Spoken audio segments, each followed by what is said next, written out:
Ya, selamat malam Lose Yansen, Lose Monik. Selamat malam Malam langsung. Novel.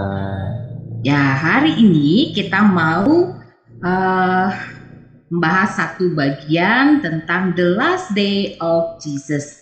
Ya, kisah penyaliban Yesus ya, yang diambil dari Lukas pasal 22 ayat 63 sampai dengan pasal 23 ayat ke-55.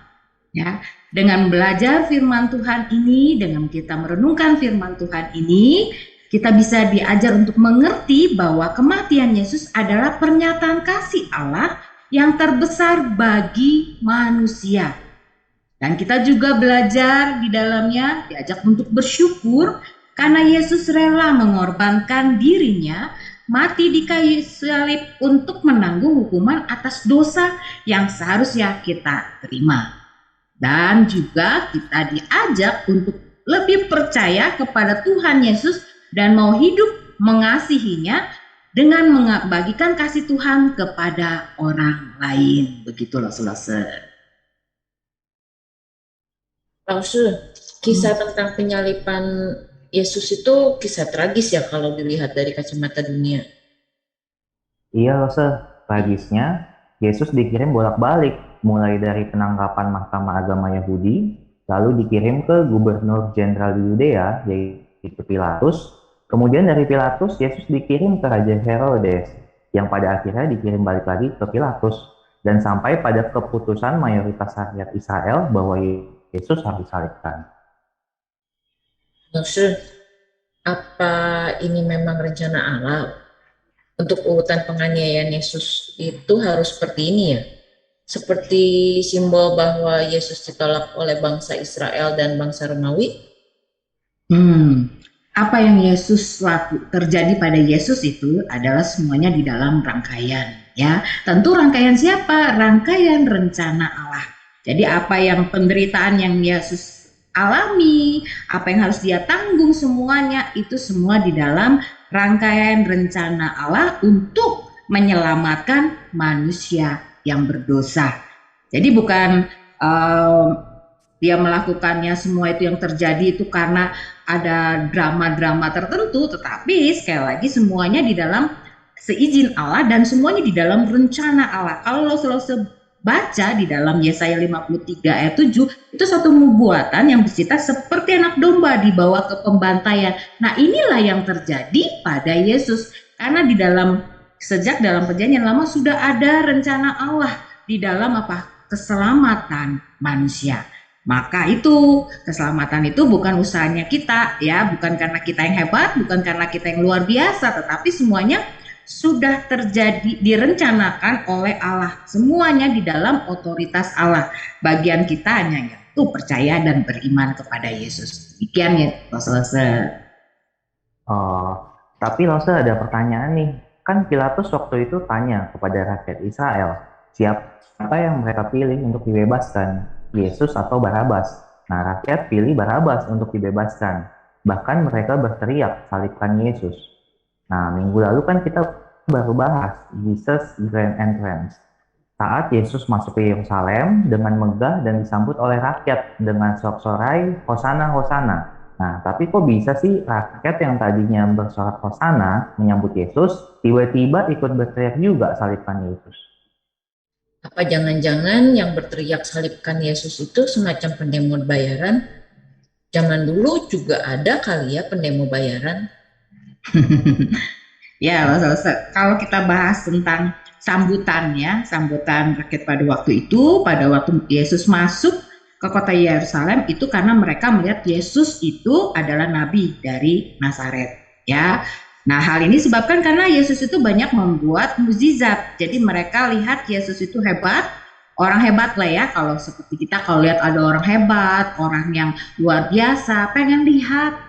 Terus kemudian kita sambut, wah nggak kenal juga sok kenal kita gitu ya, begitu ya kita sambut memberikan. Nah itu yang terjadi. Tetapi yang terjadi selanjutnya orang-orang yang ada di sana itu juga di dalamnya itu juga terjadi selanjutnya adalah mereka terpengaruh ya, terpengaruh oleh tuduhan pemimpin agama di mana Yesus dituduh menghujat Allah. Nah, lose-lose Ya, waktu itu kan para pemimpin agama ini cari-cari kesalahan Yesus gitu ya, dicari-cari dengan sampai pakai saksi-saksi palsu. Pokoknya gimana caranya supaya Yesus ini ya mendapat hukuman.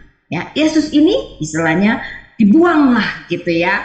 Tetapi mereka tidak dapat sampai satu titik ya Yesus ketika mereka tanya, wah Yesus ini pasti mengaku nih, apa engkau anak Allah? Ya aku ya yang duduk sebelah kanan ya. Kalau lo baca di dalam Markus 15 itu ya, aku yang duduk di sebelah kanan. Berarti dia mengaku apa diri dia itu, kamu itu anak Allah. Terus dia bilang, ya Anda mengatakan, bahwa Yesus juga menyadari bahwa aku ini anak Allah gitu ya. Nah ini satu bagian yang menjadi titik celah bagi mereka gitu ya, para pemimpin agama waktu itu, bahwa Yesus menghujat Allah. Karena mereka memandang Allah itu esa ya, dan ada manusia yang mengaku-ngaku sebagai anak Allah, dan itu adalah menghujat dan hukumannya adalah mati. Nah, hal ini dipandang satu hal yang nggak layak, satu hal yang sudah keterlaluan. Ini menjadi celah bagi mereka kemudian memberikan siapa Yesus itu hukuman kematian, ya, sehingga mereka bilang siapa yang dipilih gitu ya, penjahat Barabas itu atau Yesus? Tentu saja orang banyak milihnya siapa? Barabas. Kenapa? Karena mereka memandang Yesus ini sangat-sangat salah, dan orang banyak itu pasti mau ikut-ikutan. Ya tadi kita pikir ya, kalau orang satu dituduh pasti kita maunya apa? Nggak mau loh deket-deket orang itu, kita maunya apa? Orang yang lebih banyak. Nah ini seperti demikian ya, karena mereka mudah terhasut dan mudah terpengaruh. Gitu loh selesai. Maksud terlepas dari bagian rencana Tuhan di mana Yesus memang harus menderita dan disalibkan untuk menebus dosa kita, penasaran sih, kenapa ya para imam benci banget juga sama Yesus? Iya tuh, apa mereka nggak pernah baca nubuatan tentang Tuhan Yesus di Perjanjian Lama? Harusnya mereka sebagai ahli agama kan harusnya lebih tahu tentang Mesias dan tanda-tandanya dibanding misalnya murid-murid Tuhan Yesus yang dari kalangan biasa aja. Ya, imam-imam itu adalah orang-orang pintar, ya, orang-orang yang mengerti tentang ajaran, ya, Hipokrites, ya, orang-orang yang luar biasa, ya. Kalau urusan belajar kita kalah, gitu ya, istilahnya, gitu ya. Mereka hafal ajaran, sehingga mereka memakai baju yang berjuntai-juntai pun karena apa? Karena itu menunjuk kehebatan mereka, gitu ya. Tetapi apa yang mereka ajarkan? Inilah yang kadang diprotes sama Tuhan, ya, sama Yesus gitu ya. Kenapa? Apa yang mereka ajarkan tidak seperti apa yang mereka lakukan, gitu ya. Jadi seperti orang berkata, mulutnya berkata, otaknya boleh pintar, tetapi apa yang mereka lakukan tidak seperti ya yang mereka ajarkan. Nah ini yang banyak dikatakan sehingga ya sebagai orang-orang yang mereka adalah orang-orang yang munafik, oleh Yesus sendiri pun mengatakan itu, ya. Sehingga hal inilah yang membuat mereka itu membenci Yesus, ya. Ya siapa sih yang nggak suka kalau misalnya nih saya sudah mengajarkan udah lama, udah ini terus datang ya, siapa dia, manusia biasa, ya. Mereka nggak bilang Yesus itu anak Allah, dan mereka nggak mengaku itu kan. Mereka taunya Yesus siapa, anak tukang kayu, datang tiba-tiba bilangnya apa, nggak tahu, nggak sekolah tinggi, nggak apa, bilangnya tahu ajaran ini, tahu segala kebenaran, tahu jalan yang seperti ini. Dan bagi mereka, wah inilah orang yang mengalahkan pamor mereka gitu ya. Suka nggak, pasti nggak mau gitu ya. Ya ada rasa iri, ada rasa dengki, ya merasa terancam posisi mereka, sehingga inilah yang mereka lakukan gitu ya. Bukannya mereka nggak tahu, mereka tahu tentang ajaran, tetapi mereka tidak mau tahu. Nah itu bedanya ya. Tahu tapi tidak mau tahu, karena bagi mereka ya Yesus itu bukan Mesias gitu ya. Ya, Yesus itu bukan Tuhan. Ya. Yesus itu adalah manusia biasa, anak dari tukang kayu. Itu saja sih. Ya, ada rasa iri lah ya gitu ya. Pasti yang nggak iri. Itu lose-lose. Jadi kebayang deh lose penderitaan Yesus waktu itu. Mana dia ditinggal sama murid-muridnya semua lagi. Bahkan Petrus sampai menyangkal Tuhan Yesus 3 kali lose. Apa memang Allah Bapa sengaja meninggalkan Tuhan Yesus? Kalau bicara tentang para murid yang meninggalkan gitu ya, ya tentu para murid juga manusia biasa ya, manusia yang masih berdosa.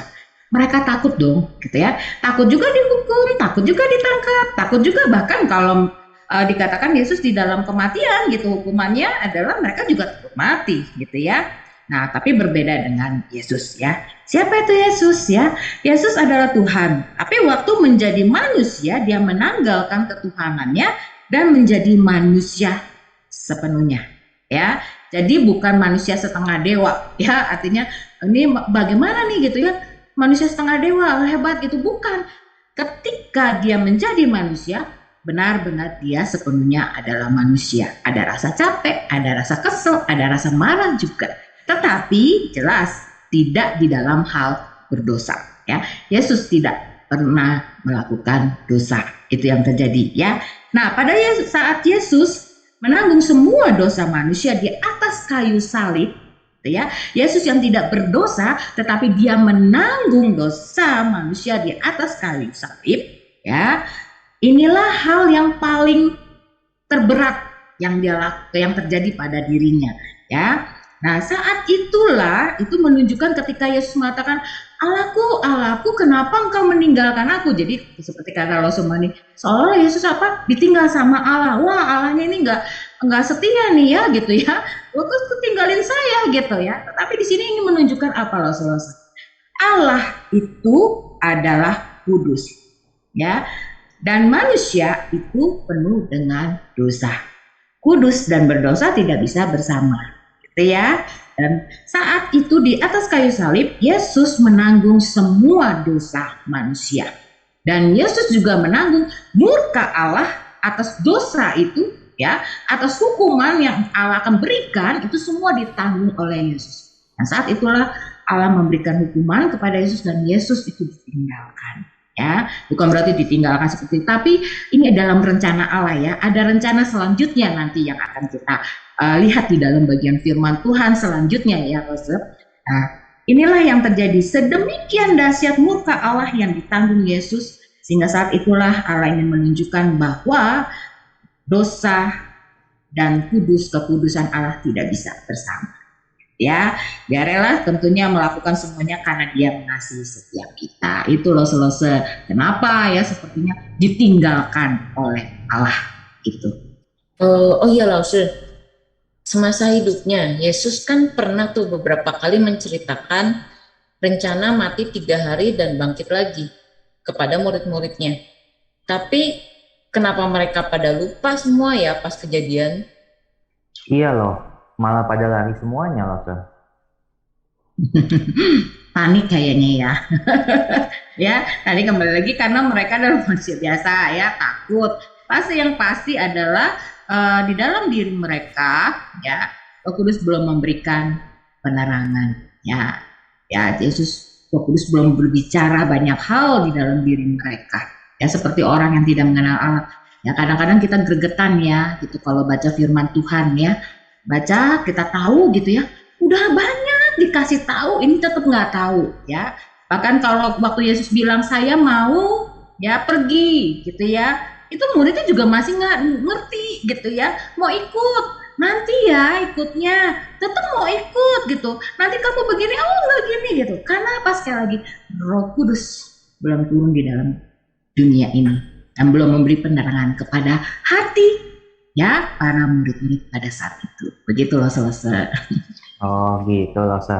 Nah, jadi penerapan untuk minggu ini apa nih, Sir? Saya memberi B3 gitu ya. B3 gitu ya. Seperti tadi di awal tujuan kita gitu ya. Jadi kita bisa menerapkan B3 ini. Ya, baik untuk semua loser, baik juga untuk para parents yang nanti akan juga menjelaskan juga kepada anak-anak. B3. B yang pertama, bersyukur ya. Bersyukur untuk kasih Allah melalui pengorbanan Yesus sehingga kita bisa menjadi anak-anak Allah dengan janji keselamatan ya. Jadi hidup kita diajarkan untuk terus bersyukur ya. Kita punya Yesus yang menyelamatkan setiap kita ya, mensyukuri semua keberadaan kita sebagai anak-anak Allah. Kalau enggak Yesus mati untuk kita, ya kita masih dalam hidup hukuman maut itu, enggak ada keselamatan itu. Ya, janji keselamatan itu. Ya, kita berjuang sampai capek pun enggak ada bisa. Karena kita manusia berdosa. Hal yang kedua yaitu berdoa. Ya, menjadi penerapan kita B yang kedua adalah berdoa. Ya, berdoa apa? Kita diajar dengan kisah penyaliban Yesus ini, kita diajar untuk terus berdoa, minta diberi hati yang terus percaya dan bertumbuh di dalam iman, pengenalan yang benar di dalam Yesus Tuhan, ya, supaya kita jangan sampai seperti orang-orang pada waktu itu, ya.